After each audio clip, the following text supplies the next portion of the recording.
now turn to our affordable housing deep dive presentation from Triangle Apartments Association, which is item number 25. I believe this is our last deep dive presentation, and I've looked over the information, and this is a great way for us to end our deep dive. So turn it over to you, sir. If you would please state your name, and we're ready. Thank you so much. Good afternoon, Mayor and members of the Durham City Council. Thank you for the opportunity to appear before you during today's work session. I've enjoyed watching all the affordable housing deep dives, and we're very grateful for the opportunity to close out this series and to have this opportunity to speak with you today. My name is Dustin Engelken. I'm the Government Affairs Director at the Triangle Apartment Association. I'm joined today by a delegation here. On the staff side, we have our Executive Director, Josie Eatman, and my colleague in the Government Affairs team, Kim Ratliff. I'm also joined by our 2023 Association President, Mr. Craig Nardi, and members of our board and leadership team. While I'll be doing the bulk of the speaking during today's presentation, they are available to help answer any questions that may come up during our discussion. Before we jump into our presentation, though, give you a brief idea of what the agenda looks like, and I'm going to start by telling you a little bit about our organization so you understand who we are and what we do, and then we'll jump into the issues. So, the Triangle Apartment Association is a nonprofit trade association serving the multifamily housing industry. Our members include individuals and companies who develop, own, manage, and provide goods and services to the apartment industry across the Greater Triangle region, which includes not just Durham, Orange, and Wake, but also an additional 8 counties, including your neighbors in Chatham, Granville, and Person counties. The TAA currently serves more than 1,100 member businesses, and our members collectively own and operate more than 160,000 apartment units across our 11-county region. It's worth noting that more than 35,000 of those units are located right here in the city of Durham. We are also an affiliate member of the Apartment Association of North Carolina and the National Apartment Association. I'm going to be breaking up today's presentation into 2 basic sections. First, starting with an overview of the current rental market in Durham, and in part 2, we'll look at some affordable housing solutions that we brought for your consideration. So, the first thing I want to note is that during today's presentation, we'll be using data exclusively from our friends over at CoStar and Apartments.com. They're a member company. There's a couple of reasons why we made that choice, and I just want to explain that before we get into the numbers. So first of all, I review a lot of data and reports from sources across the country and across the region, and everybody has a little bit different way of calculating their numbers. And so for consistency's sake, we wanted to stick with one single source so that there's no confusion or clash between the numbers. Simply put, I just want to make it as simple as possible, but understand that these numbers are going to vary slightly depending on what source you're using and how they're calculating them. Second off, I want to give a shout out to the CoStar team because in my personal opinion, they provide easily the most comprehensive data set, and because we wanted to touch on a lot of different topics in today's presentation and keep it with one source and keep the consistency, we chose to go with their data. The last thing I want to mention is that the information you're going to see covers the entire Durham MSA, which does include Orange and Chatham counties as well. Obviously, Durham is the big brother in that relationship, so a lot of what you're going to see is happening right here in the city. But just keep that in mind that some of the numbers might look a little bit different than what you'd see from your city staff because they do include that additional coverage area. So we're going to start briefly with an overview of multifamily construction. I'm pleased to report that Durham has a very active pipeline of approximately 4,900 multifamily units under construction. That represents nearly a 9% expansion of overall inventory, which is an all-time record for this market. There are very few large or mid-sized markets that can stack up against that inventory expansion. For reference, some of the biggest and fastest growing cities in the country are right in the 4% and 5% range for inventory expansion, so there's a lot going on here. Not going to come as a surprise to you guys as you see many of these projects, but the majority of that building activity is concentrated in Durham's central submarkets, with about 40% of all construction occurring in downtown Durham and another 30% in South Durham. So the construction numbers are great, but it only gives you a small piece of the picture of what's happening in the market. To my mind, absorption is arguably the more important number because this is where supply meets demand and translates to price. So what is absorption? Simply put, it's the number of Simply put, it's the number of units occupied within a market over a given time. In this case, we're looking at the 12-month period. Absorption considers both construction of new units and the removal of existing units. In general, if your absorption number is positive, then you are renting more than you are building. And if the opposite is true too, if your absorption is negative, that means you've built more than you're renting currently and you have excess supply. In Durham, there's been a mixed performance in recent years. The market experienced negative absorption in the fourth quarter of last year and into the first quarter of this year. It's no coincidence that this period coincided with the same period where rent growth started to stall out and actually move into the negative. We're going to talk more about rent shortly, though. So the region still has a growing population, but there's a couple of factors here at play. For one, you had incredibly high absorption in 2021. Everything that came online was filled just about as fast as it could come into operation. So we think that that may have pulled forward some of the demand that ordinarily would have cycled through into 2022. Over the past 12 months, so again, looking back to about mid-year of last year, the market has been basically flat. The entire MSA only absorbed 110 units during that 12-month period, while at the same time delivering more than 1,200 units. As you may have guessed, that negative absorption meant increased vacancies starting last fall, which is good news for the health of the market. As I said, there was a new wave of deliveries beginning in the first quarter of last year, and the high number of deliveries combined with the mixed absorption has resulted in vacancy rates rising for several quarters in a row to their current level of 8%. For reference, vacancy rate of about 3% is considered healthy because it represents a market balanced between tenants and owners. Areas with vacancy rates of a lower number generally see rent increases. The higher your vacancy rate, the more you tend to see rent stall out or even go negative. Again, vacancies in Durham have risen for several quarters in a row, and that's due to a combination of a lot of new supply coming online and a very low absorption rate. So I've included some charts in here, and I realize they might be kind of hard to read, so I'm going to walk through them a little bit. But as you look at the chart here, there's a few things that I want to highlight for you.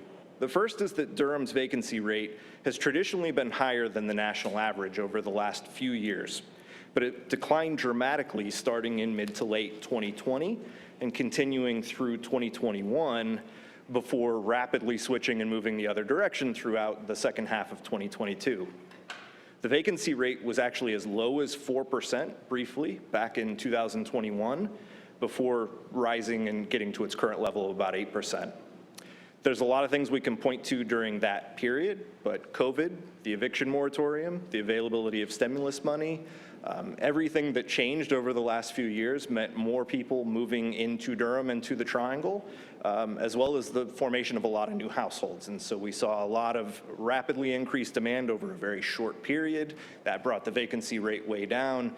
Now the market is starting to respond. You're getting more units, and the vacancy rate is starting to tick back up. The market is still struggling to keep up, but as new units are coming online, the vacancy rate is projected to continue to increase over the next 2 years before settling back down in a few years towards what's been the more traditional average. So we look at the next slide. You can see that this chart shows you the vacancy rates for different types of properties across Durham and across the United States as a whole. As you can see, the vacancy rate for all types of properties is currently higher than the national average, but it's significantly higher in 4- and 5-star properties as opposed to 3-star properties, which are generally considered workforce housing. That confirms what you probably already knew, which is that there's more inventory being brought online at the top of the market, and that segment is getting saturated. The difficulty of producing workforce housing means that there's more stability in the occupancy rates for those lower tier properties. So now that we've got some basic information about the supply, the absorption, and the vacancy, we're going to turn our attention to rent, which is, of course, the topic that most people focus on. The current market rent in Durham is $1,510 per month. That's materially lower than the national average of $1,650 a month, although I realize it represents a pretty large increase over the last few years. In the most recent quarter, which is Q1 of this year, rents ticked up slightly, which followed a decline over the last 2 quarters of 2022. On a year-over-year basis, rent growth is still positive at just over 1.5%, but that is because of high rent growth that occurred in the first half of 22, before the declines in the second half of the year. As we're looking out into the near term, annual rent growth is likely to become flat or even negative this quarter based on some of those factors we've talked about already. So this chart demonstrates the daily asking rent per square foot over the last 5+ years. As you can see, there was a slow but steady increase from 2017 through 2020 before things really started to take off in early 2021. That increase continued through the first half of 2022 before leveling off and actually declining to today's price of about $1.60 per square foot. Again, you see that reflected in the larger rent trends, but I just thought that was a real easy way to visualize it.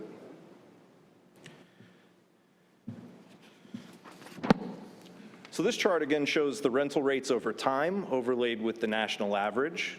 As you can see again, rates spiked during the later COVID months before coming back to earth last year.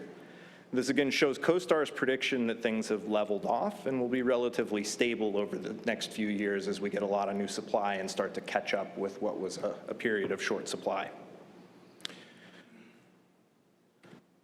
The last thing I want to share here is our key indicators, and I'm not going to spend a lot of time on this graphic, but I included it because it has some very good data points across different property types to give you an idea of where your existing inventory is and what's happening in each specific market segment. There are also some good historic benchmarks for your reference on a number of these indicators. So the last thing I want to mention before we close out the market overview section of today's presentation is that I've also included a graphic in the background materials for today's meeting. The graphic I'm referencing is from the National Apartment Association, and it details the costs associated with running rental housing properties. Again, not going to spend a lot of time on that, but I want to make sure that you know that it's there and that it can be referenced for those who might be watching from the public. It can be found on the council website. But I think it gives a really good viewpoint of the different challenges that go into maintaining and operating a property and where that dollar of rent actually goes as we're talking about the rent. So at this point, I'm going to take a pause and just check in really quickly to see if there's any questions or concern on the market portion, and if not, we'll shift into the next part of the presentation, looking at some suggestions. Any questions, colleagues? Councilwoman Freeman? Just a question on your key indicators as of the date, specific year. Yeah, so this report was from, I think, April 13th, so just after first quarter it ended. Okay.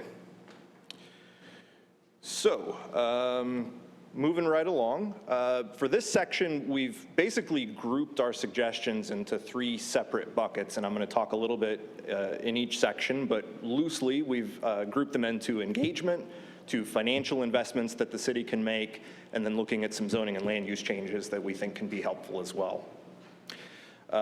So let me start this section again by just sharing my gratitude for the opportunity to be here. We really appreciate it, and this is a great conversation. I hope that this has been helpful for your work and that it'll be a great starting point, but I don't want this to be the end point for engagement with stakeholders like our organization. And to that end, we have a few suggestions on how we can continue these important conversations moving forward. So our first suggestion is to bring back the Mayor's Landlord Roundtable. Many of you will remember this event from the pre-COVID days when the city convened landlords from across the city to provide important updates and engage on various issues facing landlords. We hope that as we start to put COVID in the rearview mirror and get things back to normal, that you all will consider bringing that series back because we think it's a really important tool for having that two-way conversation. I would also additionally encourage you to consider the convening of an affordable housing committee or advisory group that includes stakeholders from all sides of the housing picture, including landlords and housing providers. I know there has been a series ongoing with the Durham Regional Association of Realtors, and again, I want to commend you for being willing to listen and engage. I think that has been a really important conversation. but I hope that this series can be continued or expanded to include groups like ours and others, so that we can have a more robust and informed longer-term conversation about how to tackle housing issues in Durham.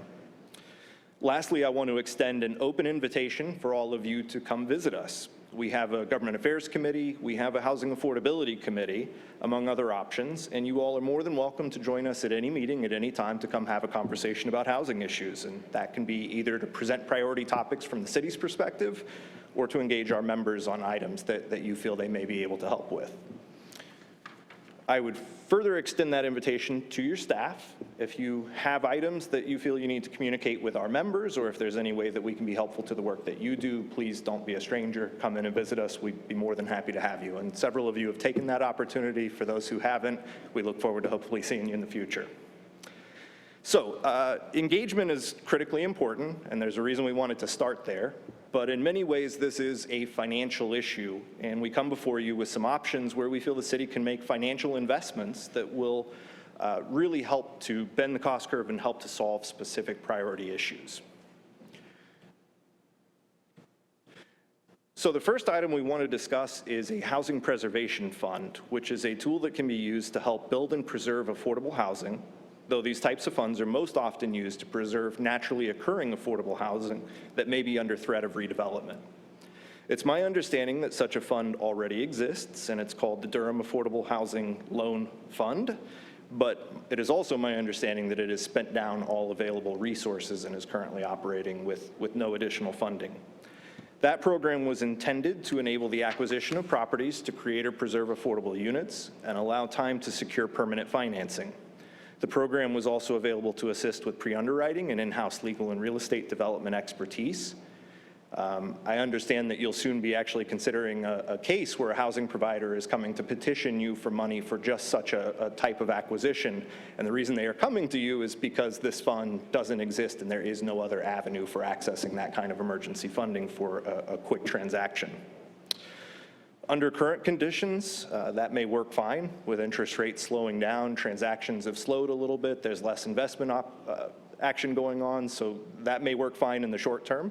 But as we see the market recover and return to robust growth in the future, we hope, that's going to be more and more of a challenge for the city to be nimble. So we hope that y'all will consider putting a permanently set aside investment towards a fund, either through that program or something similar. I will point out, y'all may already know this, but Wake County has recently created a similar fund, and with a large upfront commitment from the county of $20 million, the fund has secured more than $60 million in financing. In conversations that I've had with Lorena McDowell, who's the Wake County Housing Director, as well as several members of the Wake County Commissioners, what I have heard repeatedly is that it was the large public investment on the front end that was able to help draw in private business and foundation money and to make that fund a success.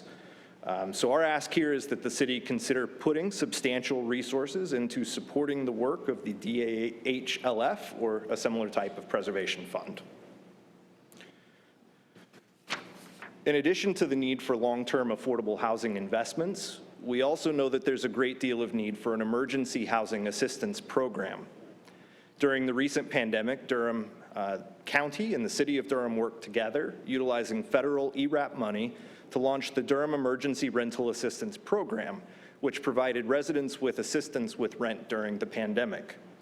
During the program, nearly 3,900 households received assistance to stay in their homes.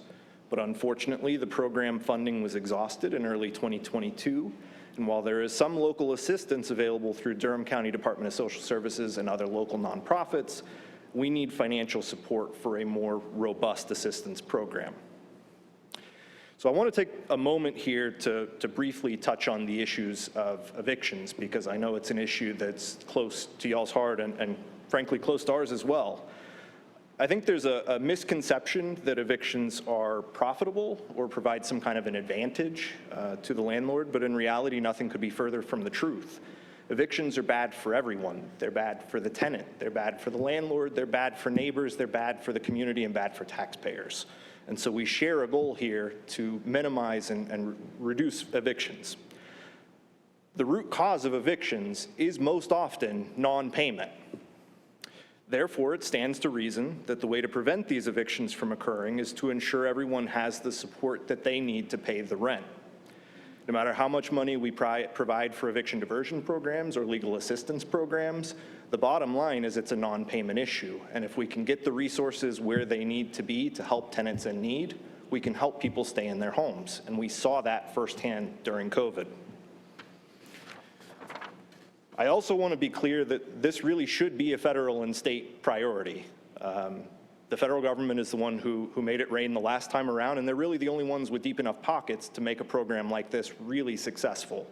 And so, unfortunately, the reality is there isn't a program coming down the pike. And so as much as we might believe the federal government should take responsibility as they did during COVID, there's no indication right now that that's going to happen. We have similarly been having conversations with leaders at the state level, encouraging the creation or renewal of a state-level program, and right now I'm not optimistic that that's going to happen either. And so unfortunately, it falls to communities like Durham to step up and make the funding commitment necessary to keep people housed. Durham obviously doesn't have the same level of resources that the state or federal government possess, but I want to stress that the program doesn't need to make the same large commitments that federal ERAP programs did. A recent New York Times investigation found that somewhere around 70% of North Carolina tenants were evicted for under $1,000 in non-payment of rent. And so we're not asking you to consider an 18-month commitment like the ERAP program made. We're not asking you to consider, additional investments, but even being able to provide that $1,000 sum for a family in need can be the difference between making a way into the shelter system or, substandard housing, or keeping your home, keeping your roof over your head. So strongly encourage the city to evaluate options for considering a local assistance program. The last item we want to talk to you about today is the Housing Choice Voucher Program. As I'm sure you all know, the Housing Choice Voucher Program, also known as Section 8, is the largest federal housing assistance program available across the country. Unfortunately, many landlords choose not to participate in the Housing Choice Voucher Program, which hinders the ability of voucher holders to find suitable housing. And we as an organization have been working with our members to encourage participation, working with stakeholders like the Housing Authority and others to do what we can at the local level to make things better. But in order to be successful here, I really want to take a dive back into why landlords don't participate and what kind of issues exist with the program so that y'all understand how we can work towards the common goal here. Again, I included a graphic in your briefing materials which outlines the standard leasing process for a market rate tenant versus the process for a voucher holder. As you can see, if you've looked at those processes, it's a much longer, more complex, and vastly more expensive and risky process to participate in the voucher program as opposed to a market rate tenant. There is a perception that landlords are discriminating against the tenant by choosing not to participate in the program, but in reality, they aren't choosing not to participate because of the population served or the source of the income, but rather due to administrative complications from participation and gaps in communication and outreach. Our members recently visited Capitol Hill to talk with legislators about how the program can be streamlined and improved to encourage participation. And again, those are decisions that have to be made at the federal level. There's only so much we can do here locally. However, the good news is that there are models out there that work to encourage participation. The city can incentivize participation through things like signing bonuses, risk mitigation funds, upfitting grants, etc. Wake County has launched a landlord engagement unit and provides robust incentives such as sign-on bonuses, damage insurance, and renewal bonuses. I understand that here in Durham, there's a local nonprofit that's already received some money to pilot a program. That's a really great first step, but we know that the money that's available for them to operate this program is not going to be enough to incentivize the number of providers we need to get involved in the voucher program. And so we hope that you'll consider making a more robust long-term investment into incentivizing landlord participation. So, all of that being said, I want to take a moment and level with you. Even if you take action today on all three of the items we presented, and even if you throw the entire city budget at these three programs, it's not going to be enough, right? Housing is one of those issues that is going to take an everything and approach. And so money is important. There are investments you can make, but it will not solve the problem alone. And so part 2 of that is looking at ways that we can help streamline the development process, make it cheaper and easier to build and operate housing, and to encourage affordability through the market. So the first thing I want to say here is that I'm not going to offer up a lot of specifics in this section. As you all know, zoning and land use items are incredibly complicated. They can carry unintended consequences, and as a result, there needs to be a very deliberate process with a wide range of stakeholders to find the right answer. I'll again reference the need for a permanent standing group of stakeholders to take on issues like this moving forward.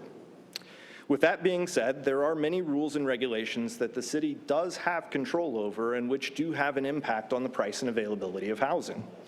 The city should evaluate the current code and look for opportunities to cut costs and barriers to development wherever possible. There are currently amendments before you that, among other things, will simplify the way height is calculated, remove parking minimums, and expand flexibility for ADUs. These are all positive steps and should be adopted. Other items I would encourage you to investigate include legalizing townhomes and small multiplex projects across the city, evaluating restraints on small-scale apartments and making changes on things like density measures, lot size, yards, and building heights to increase the viability of more projects, expanding opportunities for by-right development of multifamily properties by upzoning along transit corridors and major throughways and in commercial zones, evaluating infill standards and looking for opportunities to streamline development where existing infrastructure exists, and creating a fast-track program for accessory dwelling units and exploring opportunities for the city to help provide financing support in exchange for affordability commitments on those units. To be clear, none of the changes that we're talking about here are going to provide housing at 30% or 50% AMI. There is a certain segment that no matter how many great decisions you make and no matter how many good choices you undertake, are always going to be a challenge to house. And so you really can't go at this with just money or just reform. It needs to be both. The two buckets go together, and every reform you make on the land use side can help you to save money on the other side. If you don't make these types of changes, I can guarantee you that it won't be long before the city has to start looking for help for people at 100% AMI or 120% AMI or higher.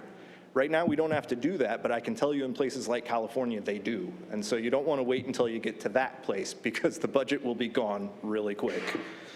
Again, this is happening across the country. It's not a place that you want to be.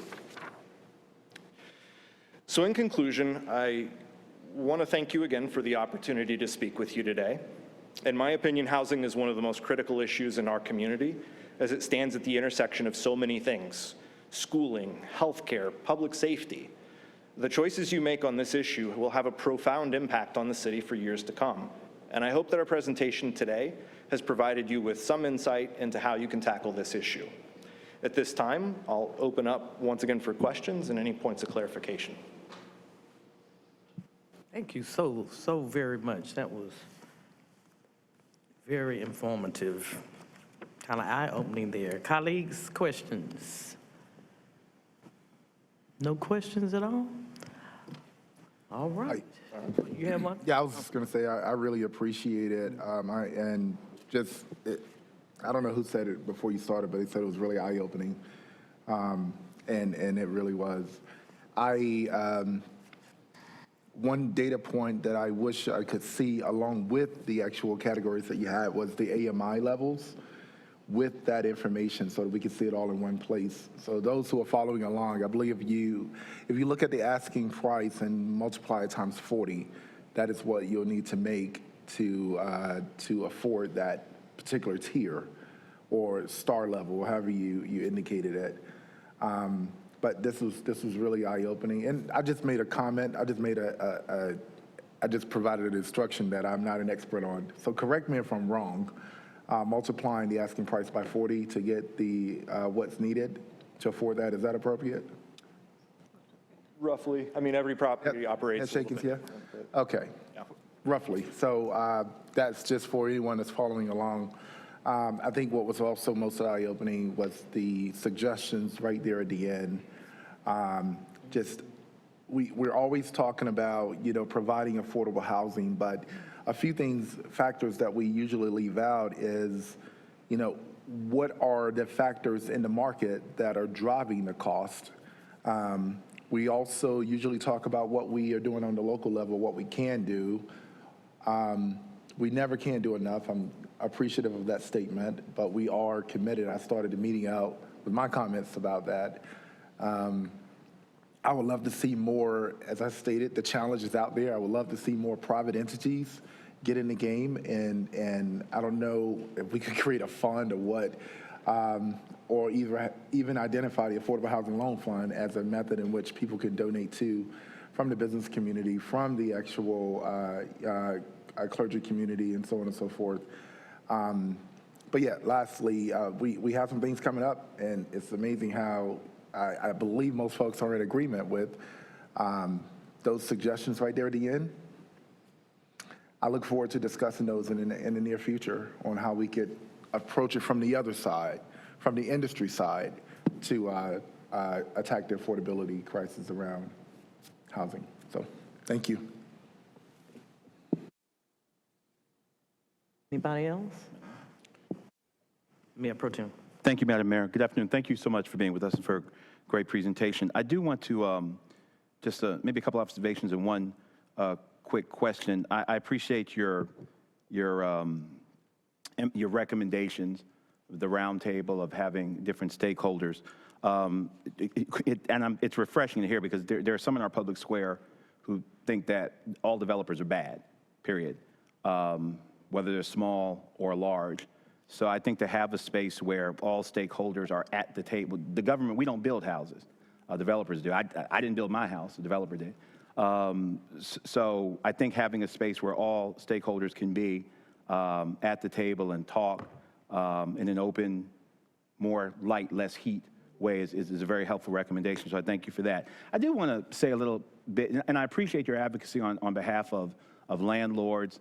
But you and I both all know all landlords are created equal. And I know while some of them may be concerned about red tape in terms of taking Section 8 vouchers, there are indeed, and this is anecdotal to some degree and scientific and others, there are some who see more value in getting folk who are not bringing vouchers, who will bring full market rate spending to their developments. For example, if the issue were truly red tape, why would we need to incentivize damage insurance? What do you what kind of client are you expecting to come in? Yeah. That's if it's red tape, why do we need to incentivize damage insurance? That's a really good question, and I'm glad It happens every once in a while. I included that, I think, in the package of red tape. I didn't mean to imply that specifically was red tape. What I've heard from talking to a lot of housing providers over the years is when you're bringing in a market rate tenant, they are providing a security deposit. If there are damages that exceed that deposit, there are remedies through court where you can recover those funds.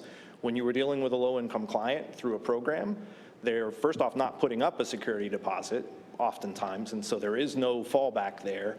And if and when damages occur, you're pursuing someone who is low income through the court system, you are unlikely to recover anything. Right. And so if I'm looking at the risk for my property, and I've got a market rate tenant who I know I can hold accountable for any damages that might happen, and then I'm looking at a voucher recipient and know that that may not be the case, that's a place where the city can step in and eliminate that barrier. Fair answer, fair answer. When you say communication and outreach, could you give me what are some examples? What do they mean, landlords mean by lack of communication and outreach? Outreach from whom to whom? Or? So to simplify it, if there's an issue with a market rate tenant in a particular property, you are calling the tenant, you are writing the tenant, you are dealing with the tenant. At a point where the housing authority is involved, you are dealing with the tenant and the housing authority and perhaps other programs. So I think it's just in terms of the speed and ease of dealing with issues as they crop up. For example, I was talking to a member not long ago who had signed a voucher tenant, and there was a holdup through the housing authority, and they didn't get paid for the first 4 months. Normally, that's something you can go knock on the door, you can drop a letter, you can have a conversation with the tenant and figure out what's going on with the rent. That is not so easy with the Housing Authority, for better or worse. And I understand they have staffing issues. I'm not here to bash the Housing Authority by any means, but it's not the same. It is a different process. It is a challenge. So one of the marks on, or stars in Durham's crown is as far as regional economies go, Durham is one of the main driving forces of our regional economy. And given that standing, I want to ask your opinion on something. Do you think it would be a good idea if we just did a moratorium on all development for, say, like 6 months or a year? We just said no to everything? You think that would be helpful? I think that'd be about the worst thing you could do. What the city of Durham is facing, along with the Triangle and many cities across the country, is a supply issue, really. And we've seen with the massive amounts of new building that you guys are starting to get ahead of that, and that's where you see the vacancy creeping up, rent starting to stabilize. That's a good place to be. But if you stop now and for any period of time prevent new construction, you're putting yourself right back where you were 2 years ago, 3 years ago, where there's a lot of pressure on existing housing stock. And so my advice would be anything but that, honestly. Fair enough, thank you. And final question, some of the recommendations you ticked off in terms of parking minimums and other things making the building more affordable, it's been packaged under another name that's gotten a lot of heat in our public square, SCAD amendments. They sound kind of like what we've been asked to do by some in the development community. I have not taken a position on it publicly. I don't know where I'm coming down on SCAD. I have not said anything about SCAD publicly. But I do wonder, why would those things, you think, be helpful in terms of parking minimums and flexibility in terms of development? Why do you think those things would be helpful?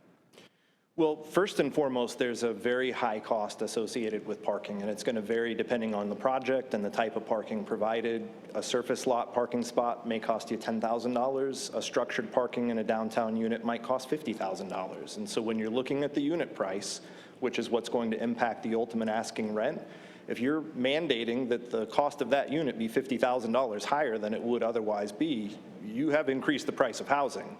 Now, it's a values judgment on whether the parking space is worth that cost. But when you're looking at non-traditional housing types, when you're looking at smaller sites, when you're looking at infill, those things can be the difference between a project happening or not, or the difference between a rent that's affordable to 80 or 100% AMI versus a unit that's not. Thank you for helping us dive so deeply today. I appreciate it. Thank you, Madam Mayor. Councilwoman Freeman.